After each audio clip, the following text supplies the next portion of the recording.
Hi there.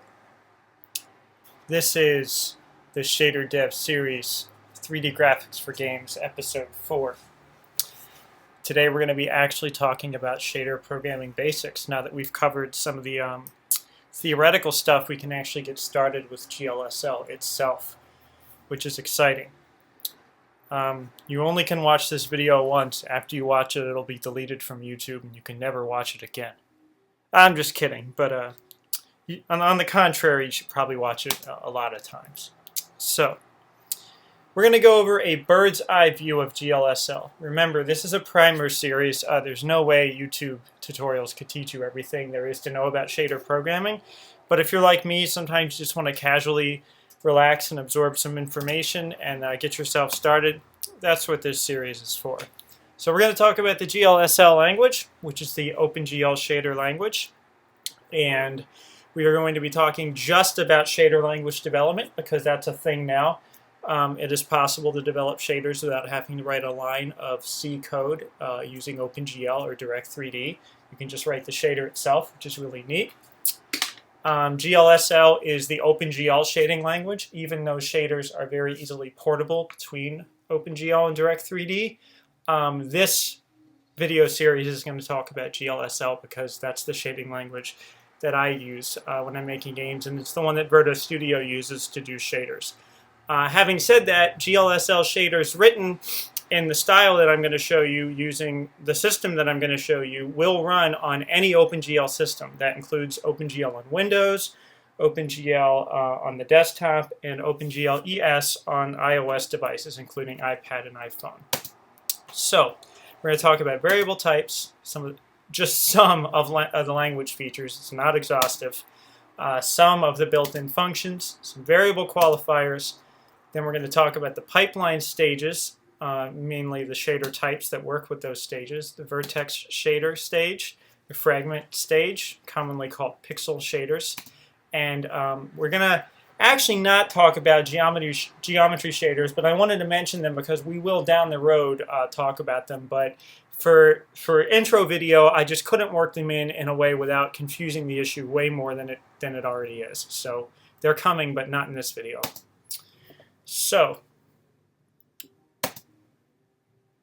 I really love how Keynote just doesn't work sometimes. Okay. Now I get to go through this again, Come on. All right, GLSL is a simple programming language. So it's still a programming language. When you are writing shaders, you are writing code. You're writing very simple code, but it's still code. So if you're not familiar with how to program, this stuff might be a little tricky for you. I do have a YouTube series on how to learn programming in C, which will definitely help you out if you've never coded at all before. You might want to watch that series before getting started. But if you do have some limited programming ability, then this stuff shouldn't be too bad. So this is kind of what GLSL looks like. Basically, it has a main function very similar to the way C does, except it's just a void function. And it basically is semicolons and curly braces, just like you'd expect, with a couple additional things. You could think of it as it's like someone took C, took out all the stuff that wasn't needed to write shaders, and added a couple things that made shader writing easy. So that's just another example of some GLSL code. So we're going to talk about the data types, the variable types that GLSL supports. Mainly, it supports the void type, which is just basically used for void functions that have no return values. It supports bool for true or false. It supports int for integer types. Floating point types, which you're going to use a lot. Then, as I might have mentioned in some previous videos, you got the vec2, vec3, and vec4, which are basically vector types for two-dimensional, three-dimensional, and that whole XYZW thing I talked about, the four-dimensional vector types. And when I say vector here, I mean that you can put a position in them too. They're kind of loosely the same thing. They're basically just XYZW things, or vector types that you can use. There's bvec, which you'll almost never use, which are Boolean vectors, so if you wanted to store multiple Booleans in a vectorized type. Ivec, which are integer vectors, so X, Y, Z, and W are integer types. Mat2, Mat3, and Mat4 are 2x2, 3x3, and 4x4 matrices. And the samplers are used when you're doing texture mapping and you want to retrieve a texel, which is a fancy word for pixel of a texture map. We're not going to get to that in this video, but it's going to come. The most common types you're going to use when you're coding shaders is it's almost always going to be float and vec4 and mat4. Floating points for just regular numbers. Vec4s because those are those transformable things I talked to you guys about in the previous video, and mat4s because most 3D transformations are done via a 4x4 matrix. So this is just an example of some code, GLSL code, that has a void function. It takes 3 floating point arguments and creates a vec4 out of those arguments using what's called vec4 construction, or a little constructor syntax, which basically looks like that. You just say vec4, which is the type, space, the variable, equals, and then vec4 in parentheses, the 4 components that are going to fill up that vec4, and that's how you write that. There's some more fancy stuff from C that made its way over to GLSL to make things easier on us. One of those is structs or structures. You can create a structure out of all the primitive types you want, and then you can use that structure as a name. I believe I missed a semicolon after that struct material. Curly brace.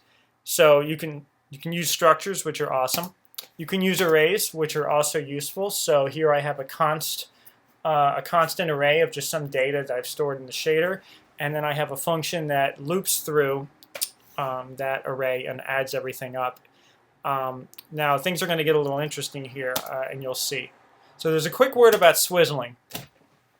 Swizzling is a feature in GLSL that I actually really like it, and I've liked it so much I've tried to add my own little ways to kind of do it in languages like C++.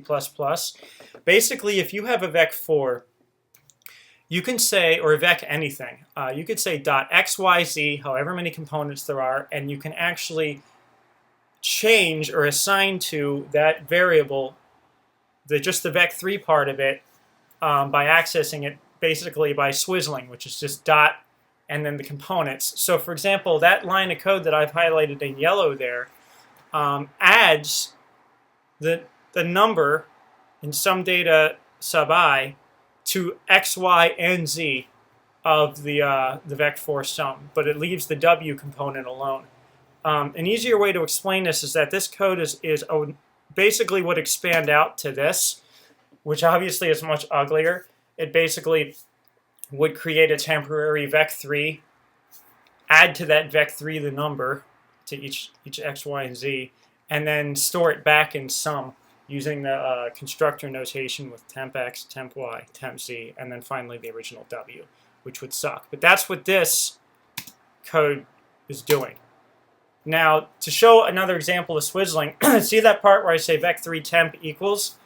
If I say vec3 and then sum xyz, if I replace that with just swizzling, you see I have now sum.xyz, which is a much more concise way to get at those 3 parts of sum. You'll also notice that there is a constructor shortcut as well. So you see where I set up top vec4 sum equals to vec4 is 0? That is basically a shortcut for setting all 4 components to 0. If you put just one number in there, it'll know what you intended and basically, save you the trouble of typing 0 4 times. And it works in more fancy cases as well, like in the bottom when I set sum equal to vec4. If the first argument temp is a vec3, it gets the first 3 from that, and then it gets w from the last argument. So it's a very easy to work with language. Sometimes I wish C was like it for how friendly it is when dealing with stuff like this. Hold on one second. This is what happens. Okay.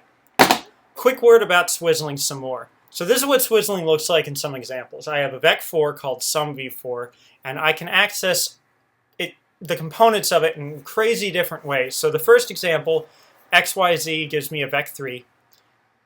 Yx gives me a vec2 with the y and x reversed so that y comes first, which is really cool.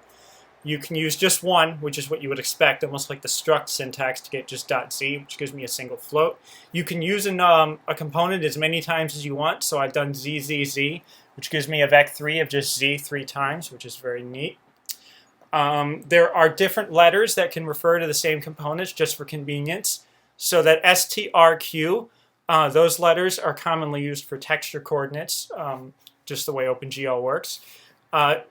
Easier to understand, there's RGB, which can give me the first three components, but it's usually used when you're working with colors, because using XYZ when you're thinking of colors can be confusing to read code-wise. And then, of course, RGBA, A being the fourth part for alpha, gives you a vec4. Just basically gives you the same thing, but in terms of, if you want to see those letters. They're assignable, which is really neat. So you can do an expression on the left like RGB and set it equal to something. And like I talked about before, there's shortcuts for the constructor initialization. So that vec3 of 0 sets all three to 0. And because I'm only assigning RGB there, it leaves the A part, the last fourth component, unchanged. You can also use the index syntax, which is really neat. So if I did sum v4 square bracket 0 as if it was an array, it would give me x, or the first component. And matrices can do this too. If you have a mat4 sum transform and you do mat4 14, you'll get the 14th element of the array out of 16. A lot of people think of 4x4 matrices in the OpenGL world as arrays of 16, where you're going in order of column. And I don't want to get into that right now, because you commonly won't even ever have to do this kind of stuff in GLSL, at least that last part down there with the matrix. Did I? No, I'm good. I think I might have made a mistake on that last slide with the mat4. Quick word about constructor shortcuts. So I've kind of beaten this to death already, but basically, the first part, past 0, it sets all 4 to 0. If you have A and B and they're vec2, you can create a vec4 out of both of those by just doing A comma B when you set it equal to the vec4, where it'll take the first two parts from A and the second two components from B. A lot of this is common sense. That's why I'm not harping on it too much. If you want to create a vec4 from a vec3, you can just do vec4. Vec3 takes the first three components, and then you need to give it the last one, which in this case is 0, meaning that I'm probably going to use v4 as a vector.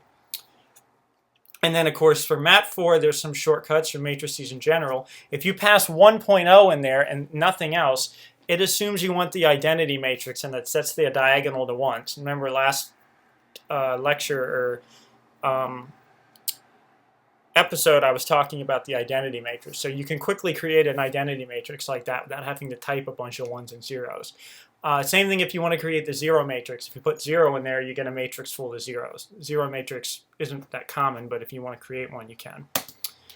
All right, so operators are smart in GLSL. And what does that mean? It means if you want to do things that would normally be a pain in the ass in C, they're usually one-liners in GLSL. So for example, I talked about this last episode. If you want to multiply a matrix into a vector, which is basically transformation using the matrix, all you have to do is multiply them, and you got it. If you want to scale or multiply a vector, all you have to do is multiply it by the scalar, and you got it. If you want to do matrix multiplication, it's one line, just times equals, or a little asterisk between two matrices. And vector addition, same thing, plus equals. In other words, it just kind of works the way you would expect. There's some caveats to this, and you can look those up in a normal OpenGL shading language book. But for the most part, it's going to work the way you expect. And like I said, it's a lot easier to work with than pure C, which is great. It has some built-in functions to make life easier, which I love. I love this stuff, and I always implement my own versions of these in C and C++ because they're so awesome. If you want to do the dot product, it's just dot between, I have two vec4s up there, A and B, so dot of A and B will give you a dot product. Cross product, same thing, just cross. You can normalize with just calling normalize, which will give you a normalized or a vector divided by its length, a unit vector. You can get the length of a vector, and of course that should just be length of A, because I always don't proofread my slides instead of length of AB. That wouldn't make sense. Interpolation is built in too, which is amazing. You will use this a lot if you're doing fancy shader effects. In that example down there at the bottom, color is equal to the mix of color 1 and color 2, and 0.5 is how much of the mix you want to do, or what, how much between 1 and 2. So for example, 0.5 will give me a color that's just mixed halfway between color 1 and color 2. Another fancy word. Mix is just a fancy word for, maybe a less fancy word for lerp, or linear interpolation. In Direct3D HLSL shader language, mix is called lerp. So it's just a linear interpolation, which is really cool. But it's vectorized, so you can see that color 1 and color 2 are not regular floats, they're vec4s. So it'll do all 4 of them for you, just one function call. It's really neat. All of these built-ins are available to you in the OpenGL reference card, the GLSL shading language reference card, which I recommend everyone download that PDF and have it somewhere on their computer. It's a godsend for this kind of stuff. Nobody ever memorizes all this stuff unless you write a lot of shader code. Qualifiers. So variables in GLSL have special qualifiers that determine how they work. One of the more important qualifiers is called uniform. Uniforms are constant arguments to the shader that are the same for the entire primitive. In our case, when I say primitive, I really mean 3D model. They're the same for the whole model. They can be thought of as shader parameters that are set by the user of the shader. If you write a shader, usually you will parameterize some parts of it so it can be tweaked without having to write code from the outside. That's essentially what a uniform variable gets you. They can also represent system shader parameters, which I'm going to cover a little bit. But yeah, I'm just going to leave that there. So in Verto Studio, if you declare a uniform that's name is not equal to a special system uniform name, it'll be exposed to the UI of the person using the shader, which is awesome. So if you create a custom uniform, it'll just show up in that little dialog, and you can edit it by typing numbers into boxes without having to write shader code. So uniforms are really neat. Other qualifiers include constant, which is const. They're the least interesting out of the whole bunch. They're just values that are defined in the shader, and they're constant for the shader. They can't be changed from the outside. They're just constants. There's nothing too special. Stage inputs are inputs from the previous shader stage. And shader outputs are outputs to the next shader stage. And I'm going to explain what these are in a bit. But basically, shaders are, you can think of as pieces of a pipeline, and each pipeline has inputs and outputs, and it's important to understand how that works. So the inputs of one stage must always match the outputs from the previous stage, and I'll explain that too. More qualifiers. Precision qualifiers. I'm going to gloss over this. These are basically low P, medium P, and high P. You don't need these unless you're on mobile. If you're planning on supporting your shader on mobile, you might want to read up about how they work, but they only affect when you're running on mobile devices such as iPads. Now, Verto Studio does have a complete version that's exactly the same on iPad, so if you're writing shader code on Verto Studio, you might need to think about these, but if you're on the desktop, you have the Mac version, the desktop version of Verto Studio, you don't have to care.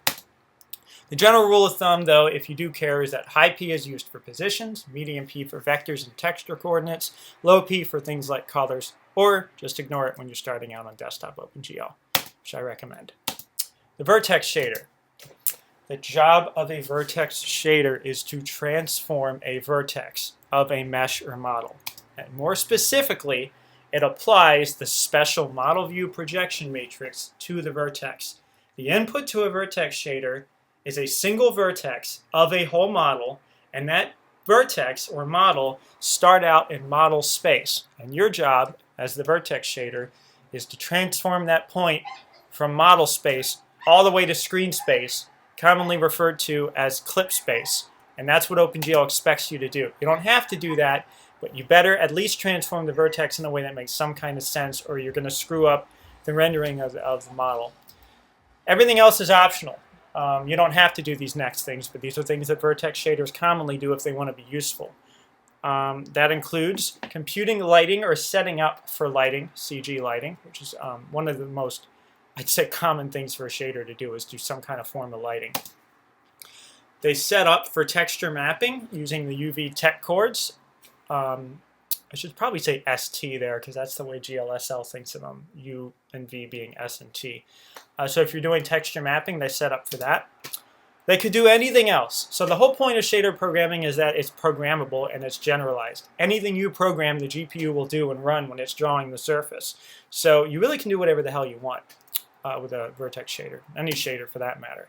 So we're going to actually show if this thing would ever go to the next slide.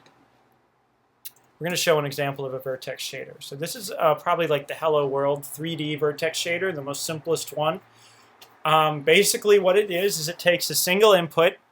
The input is the model space position.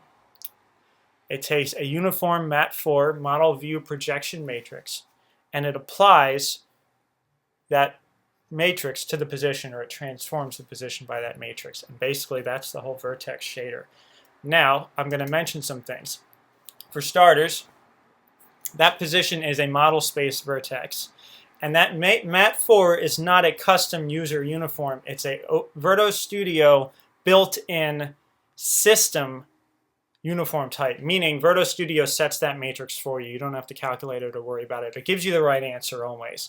It's different. Like if you want to learn GLSL generally, it'll be different depending on what system you're programming for. If you're using your own game engine, you can name that whatever you want. If you're using Unity, Unity might name it something else. But the general gist is there will always be some form of a model view projection matrix. And that matrix is made out of 3 matrices. Those 3 matrices are the model matrix, the view matrix, and the projection matrix. And what these matrices do is they transform between coordinate systems from one to the other in order. The first matrix, model matrix, takes you from model space to world space. The next matrix, view matrix, takes you from world space to view space, where you're looking from the camera. I talk about these spaces in the previous video in case you're lost. And the final matrix, the projection matrix, takes you from view space to screen space. And that's it. Now what you're wondering is why are there 1 multiplication and not 3? And that's because the model view projection matrix is a composition of all 3 of these matrices in one. Given to you, so the shader only has to do 1 matrix multiplication per vertex, which is blazing fast, and one of the reasons why 3D games are so awesome and so fast. That's the vertex shader. If you don't care and you want to be crazy, you can define your own custom transform and use that instead and key it in to Verto Studio if you were nuts and put your own matrix in there. You can do whatever you want. If you don't name the uniform a special system uniform name, then it'll be editable by the user. So it's up to you whether or not you want to use system uniforms or not to build your effect. Though it's highly recommended that you multiply by the model view projection matrix. The fragment pixel shader. This is the second type of shader, and it's way different than the fragment shader.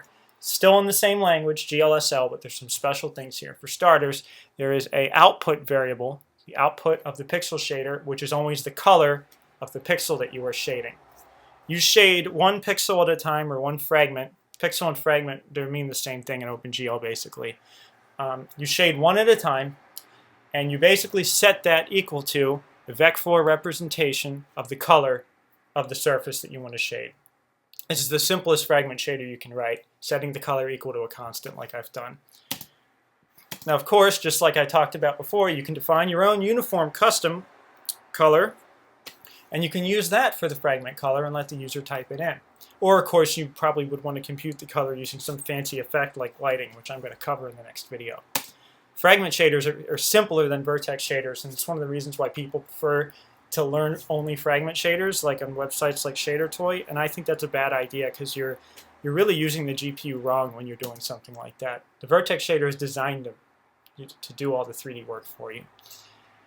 So vertex outputs usually become fragment inputs. Notice I didn't have any inputs to the fragment shader or outputs to the vertex in that previous example. Well, this example has one. So suppose I want the color of the fragment to come from the vertex shader. So here I've added an output called vec3 called vertex color, and I just do some stupid computation based it off of position.x over 100, just to basically say I'm computing some vertex color, and you're basically computing a special color for every vertex in the vertex shader. And then on the other side, kind of like a wide receiver catching a Hail Mary, the fragment shader receives the same variable as an input. Notice the only difference between the declaration of those variables is one says out and the other one says in. They have to be the same type and the same name or it won't work. So basically the fragment shader gets the input from the vertex shader, which is vertex color, and it just uses it. You may be wondering how a fragment shader works, because you're only shading 3 vertices per triangle, but you have all these pixels in between. Well, if you define different vertex colors, for every single vertex, there's only 3 vertices here, meaning the vertex shaders ran only 3 times here. The fragment shaders ran probably, oh, I don't know, hundreds of thousands of times.